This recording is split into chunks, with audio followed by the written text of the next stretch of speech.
Tsy ny kitapom-bola mpanjakana ihany no mizaka ny mafy vokatry ny fitokonana nataon'ny syndikan'ny mpiasan'ny faditseranana na andohanina miteraka fatiantoka lehibe ho an'ireo mpandrarahara toe-karena ny tsy fiasan'ireo mpiasan'ny faditseranana ireo raha ny fanamariana izay noentin'ny minisitra ny vola sy ny fitantalam-bola. Sehatra tsy miankiny ireny.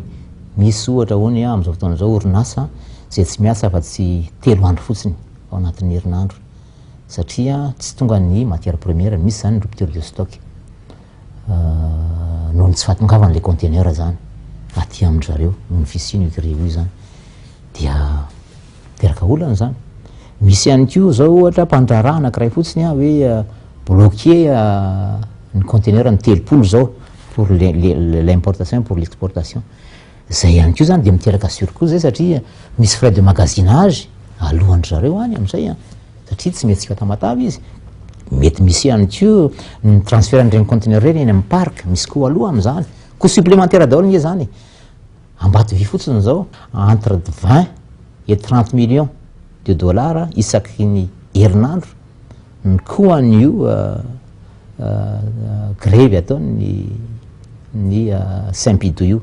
Ka mampamira-panontaniana mahakasika an'izay hoe zany ve ny efa conséquence io dia rehefa jerevana nefa le fangatanao tsy mitombona. Dia mba amintsika vahoaka malagasy no misarana zany hoe mba mety ve zany. Natsahatra ny fitokonana ary tohizina ny fampidiniana miaraka amin'ny ministry ny vola sy ny fitantanam-bola raha ny fanamariana izay noentin'ny filohan'ny syndikan'ny mpiasan'ny douane taorian'ny fionambe no tanterahan'izy ireo omaly teny Antanimeny. Ny Amidou na Amicale des inspecteurs des douanes no nangataka ny mba anohizana ny fampidiniana izany raha ny fantatra.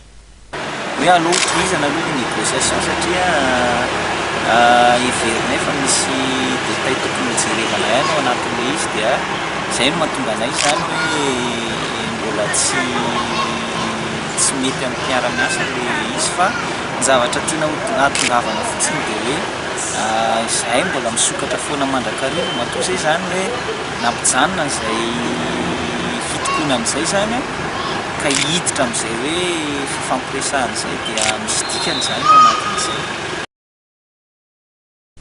Voalaza fa tsy noho ny tahotra eo amin'ny fanapahana karama akory no nahatonga izany fanapahan-kevitra izany. Tsy fatahorana fatapahana karama angambany fa ny zavatra misy manko zany dia efa tadiditsika efa tamin'ny herinandro lasa le fitapahana ny karama izay mitokana. Kanefa mbola nanaraka ihany zany mpiasa tao anatin'le izy mbola mitokana jusqu'à hatramintsika miteny zao fa zao zany izy zany vao iverina miasa. Fa ny tiana tenenina dia amin'ireo inspecteur des douanes ireo izay mitana ny poste clé rehetra zany ato anatin'ny faditseranana dia mazava zany izay zavatra izay ny hoe mba tsy hisian'le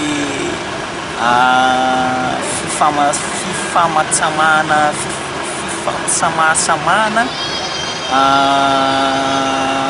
eo anivon'ny mpiasan'ny faditseranana dia izay no hoenona zany ny feon'ny zareo dia hoe anambatra feo anankiray hoe hiaraka hitaky zany amin'le ifampiresaka any amin'ny ministera zany.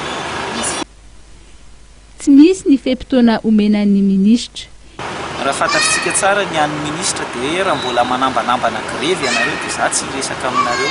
Ezahana kosa nefa raha ny voalazan'ny mpitarika ny Saint-Pidou ny anafaingana ny fahitam-baolana.